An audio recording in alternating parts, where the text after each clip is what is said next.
Thinking of visiting the UK? Don't fall for tourist traps. Here are 8 travel locals actually use.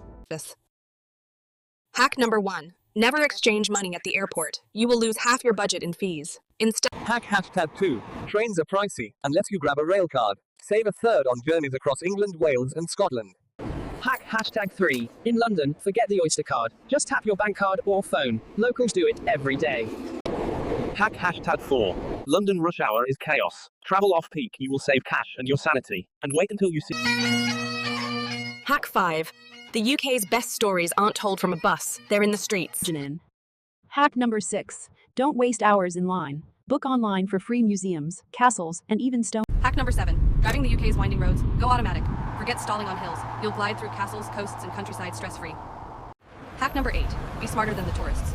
Use City Mapper for London, National Rail everywhere else. These free apps save money, time, and plenty of headaches. These 8 hacks will make your UK trip smoother, cheaper, and way more fun. From secret gardens to hidden coastal paths, these bonus hacks take you deeper into the real UK. Want more insider secrets? Stick around. Our next video reveals the ultimate local food hacks you can